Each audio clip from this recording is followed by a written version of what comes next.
जय जगन्नाथ। आशा करुछु आपण माने समस्ते बहुत भलरे थिबे। तो आज आपण मान पई बहुत बड़ अपडेटा आसी जाइछि जे 2025 रे आपण मानकर अपकमिंग गवर्नमेंट जॉब गुडाक कोन रहिछि एवं केतटी रहिछि सेटा मु आपण मानकु एई वीडियो माध्यम रे जणाई देबी। तो वीडियोटा शेष पर्यंत देखंतु जहा द्वारा आपण माने यार महत्व जानि पारबे एवं प्रत्येक ओडिसा रो प्रत्येक महिला एवं पुरुष मानक पई बहुत बड़ जॉब वैकेंसी गुड़ाक आसवाक जाऊँगी ए वर्ष 2025 रे।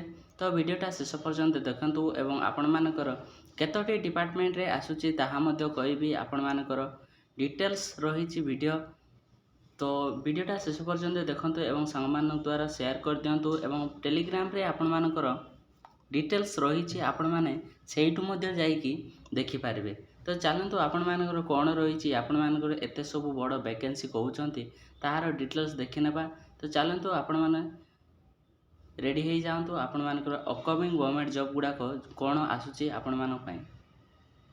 तो एइटा होची गत 8 तारिख रे प्रमेय रे नियुक्ति बाहरी थिबा गोटे पत्र लेखाटा। तो आपण मानकर एथिरे कौन रही ना आगकू आसुची आपण मानकर बहुत बड़ नियुक्ति गुड़ाक आसुची जहाँकि 4 लाख पाखापाखि पदवी आसुचंती। तो प्रथमे आपण मानकर जेतेबेले बीजेपी सरकार आसथिले सेतेबेला कहिथिले 5 वर्ष भितरे आपण मानकर बहुत बड़ वैकेंसी गुड़ाक आसीबो। तो एबे वर्तमान आपण मानकू 4 लाख पदवी रु लक्षे पदवी आपण मानकर मंजूर हेइछि माने 96,853 पदवी पूरण मात्र 2 वर्ष भितर होबा पई जाउछि।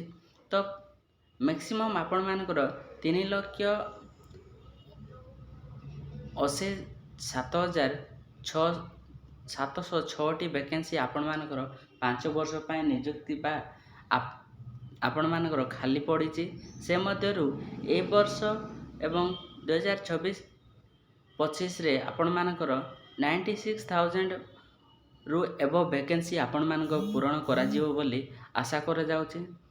डिपार्टमेंट 41 टी डिपार्टमेंट रे आपण मानकर रहिछि। एथिरे आपण मानकर OSSC कंडक्ट करिवो, OPSC तापरे मेडिकल लाइन रे जत्ते सब रहिछि, एजुकेशन डिपार्टमेंट एमिति बहुत गुड़ाई रही 41 टी डिपार्टमेंट रे आपण मानकर नियुक्ति आसीबाकू जाउछि आपण मानकू ओडिसा पई।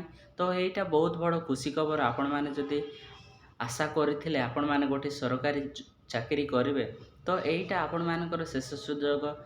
एते सुजोग आसीछि आपण माने हाथ चढ़ा करंतु नै। खूब शीघ्र आपण मानकर यार डिटेल्स मध्य मु आपण मानक कहि देबी। एबे जानि रखंतु मात्र 2 वर्ष भितर 96,000 पदवी रही एवं 5 वर्ष मध्य आपण मानकर 4 लाख पदवी पाखापाखि मंजूर करा जाइछि। तो 4 लाख पदवी रु आपण माने गोटे तो निश्चय पाई पारिबे। तो 41 टी डिपार्टमेंट रु आपण माने जो डिपार्टमेंट आशा करूचंती आपण मानकर मजबूत अथंसी सेटा आपण माने चूज करिवे। खूब शीघ्र आसी जेबो नोटिफिकेशनटा आपण माने अपेक्षा करंतु। आपण मानकर डिटेल्स मु आपण मानकू एई चैनल माध्यम रे ही कहबी। रहउची धन्यवाद। जय जगन्नाथ।